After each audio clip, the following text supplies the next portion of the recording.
Welcome back, ladies and gentlemen. Well, with our main topic today, we're discussing the performance of the Egyptian economy despite all the challenges that are facing Egypt and the whole world, like the pandemic of the coronavirus and also the Russian-Ukraine war and the ability of the Egyptian economy to deal with different challenges. Well, to shed more light on this topic, we have the pleasure to have with us over the phone our dear guest, His Excellency Ambassador Gamal Bayoumi, former Assistant Foreign Minister. Good morning, Your Excellency. Good morning, how are you? Well, Your Excellency Ambassador Bayoumi, we need to learn more about the ability of the Egyptian economy to absorb the challenges that are taking place nowadays, not only in Egypt but in the whole world, and the good performance despite all these challenges of the Egyptian economy. Yesterday there was a good article in all the newspapers concerning the Egyptian economy. It was published by the Center of Information of the Cabinet. Yes. And all the figures are quite good. The growth rate is almost 7%. The debt problem, which is sort of a small headache for everybody of us, it is within our reach. It is less than any percentage of debt problem in any part of the world. And our foreign trade is increasing. The transmittance of our Egyptian living abroad is increasing tremendously. And investment is going ahead much better than any year before. So all the basic indicators are good. Yes, bearing in mind that the whole world, except 5 countries, Egypt is among them, yes, the whole world is GDP, the gross income is diminishing, while in Egypt is increasing positively. This is good. Of course, we are doing our best in order to double our efforts in order to make every young gentleman in Egypt aiming for a better life, for a better job, for a future which is much better than we are seeing in our present life. Yes, Your Excellency, Ambassador Bayoumi, you've mentioned a very important point, which is the report of the cabinet concerning the performance of the Egyptian economy. How do you see the importance of this report in light of the Egyptian economy that witnessed a remarkable improvement in all economic activities during the fiscal year 2021-2022? I hope that our information media, all the TV channels, all the radio channels, should put this in every news time and to shed light on this, because really I see, according to what I see on the mass media among people like the Facebook or WhatsApp and so on, everybody or many people, a good percentage, are pessimistic. While we shouldn't be pessimistic. Bearing in mind that we give birth since the revolution of 2011 to 2 countries the size of Greece. We gave birth to 25 newly born children. This is good, okay, but it must be paced by more and more work in order to create more opportunities for their life. And Egypt now is 110 million inhabitants. So we have to encourage our mass media, all the TV channels, to put this in the heart of their programs every day in order to make our people satisfied and in good knowledge about what we are doing. Yes, yes. So also, Ambassador Bayoumi, the Suez Canal, for example, achieved a growth rate of 11.7%. it achieved the highest revenues last July at a rate of 704 million US dollars. How do you read this? This is one good indicator also, and we have to announce this by every mean we have. Because what I see that some very few, some small percentage of the Egyptians are questioning all these figures. You have to invite eminent people to explain to our viewer and listeners about these indicators and what it means. This a good job for all of us in order to make our people satisfied. By the way, it's not a sort of propaganda, because the good mood of the people is very important for more and more development. Yes. Your Excellency, Ambassador Bayoumi, also from the reports said that, for example, restaurants and hotels here in Egypt came on top of the domains that have achieved a growth rate of 45.5%, for example. Yes,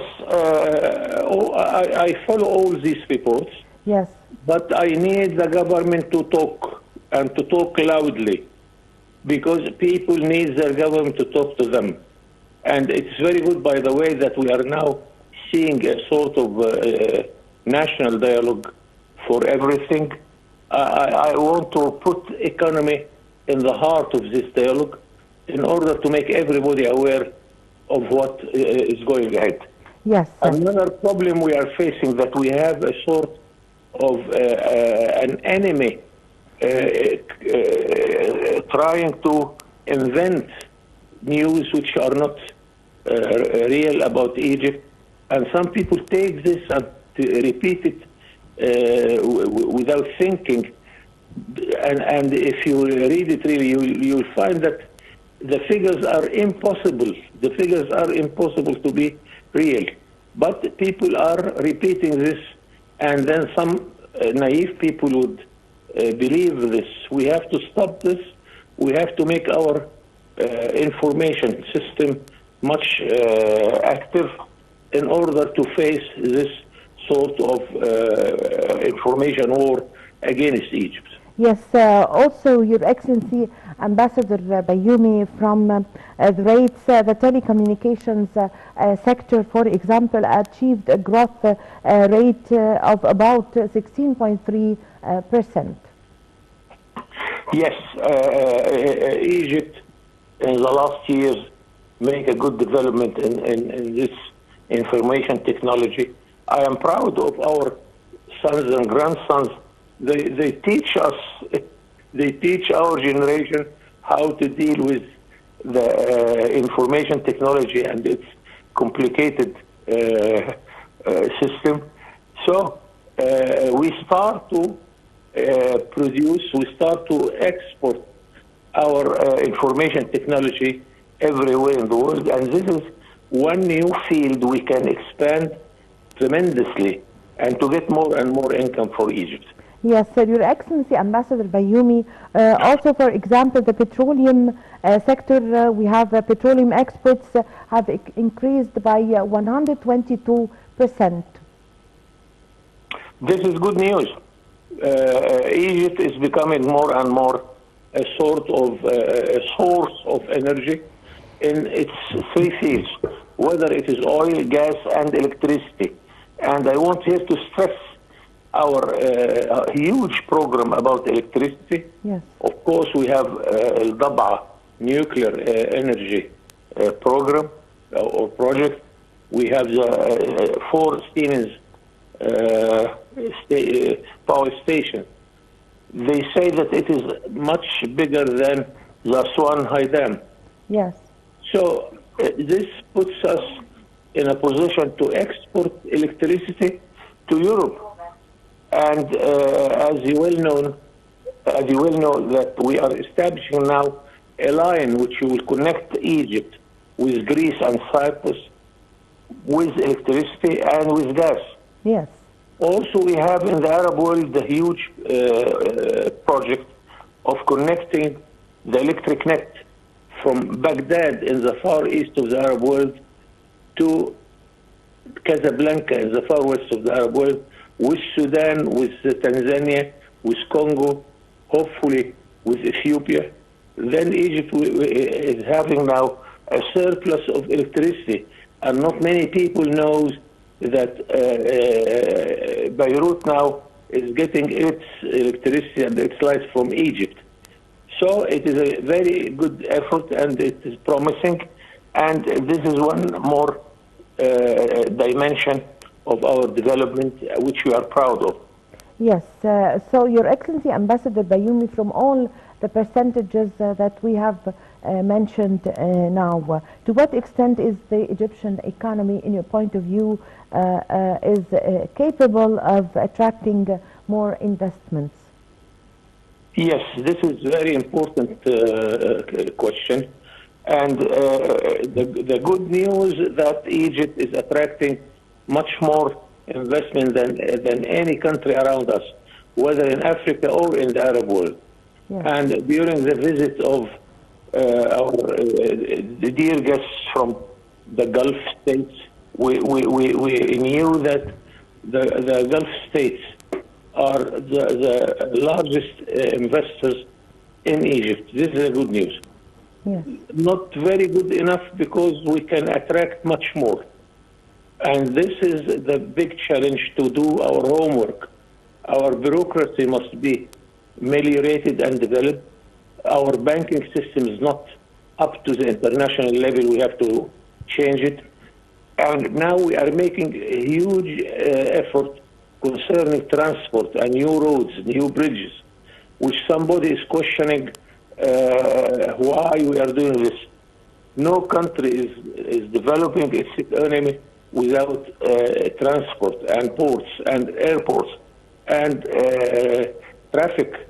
So if you drive your car between Cairo and El Alamein or Alexandria, you will find a huge effort in this concern.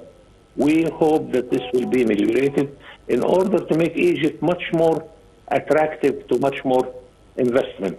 Yes. Yeah. Yes, Your Excellency Ambassador Bayoumi, now also the unemployment rates have decreased. That the report said that the unemployment rate have stabilized at 7.2% during the last quarter of the last fiscal year. How do you see the importance of this and the importance of the large number of national mega projects which provides job opportunities for Egyptians? This is good news also, and we have to encourage more and more investment by all means. And of course, because we are Egyptians, we are after all pyramids builders. We always admire the huge and the mammoth projects. But at the same time, we have to learn that a good economy is always depending on the small and very tiny projects. The five gentlemen project, the one-man project, we are doing this also. Our central bank is making available some loans for the young people to establish their small and medium-sized projects. Also, the mammoth projects we needed in agriculture, we made a big leap in cultivating our wheat and our cereals, and this is something really which make us more satisfied about the future of our food security also. So we are on the right track, and I hope we do this. I hope we double this also. Yes, so Your Excellency Ambassador Bayoumi, now with the national mega projects taking place and implemented, and we see on the ground since several years and since President Abdel Fattah al-Sisi came to office, we see hundreds of national mega projects that meets Egypt's aspiration for the plan of 2030. What is the government's investment strategy in the coming period? This is another figure which makes us satisfied, and we realize that huge projects in the field of industry, especially the fertilizer industry, the chemistry industry, in agriculture also I mentioned, and all this have a good reason to encourage more and more creating jobs. And this is what we need. We need to establish 1 million jobs per year. This is a big challenge, and we are up to it. The NAMOS or the mega projects is one way in order to employ more and more of our people, and we are on the right track in this field also. Yes, Your Excellency Ambassador Bayoumi, how did the Russian-Ukrainian war affect the global economy and the energy markets as well? We have two international challenges.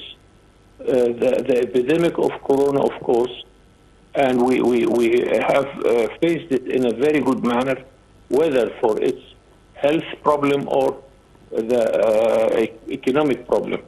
So we are facing now the war in Ukraine, which is a big challenge for the energy, and thank God that we are in a good position for energy. We are helping those who lack energy, and the other problem, it is the food.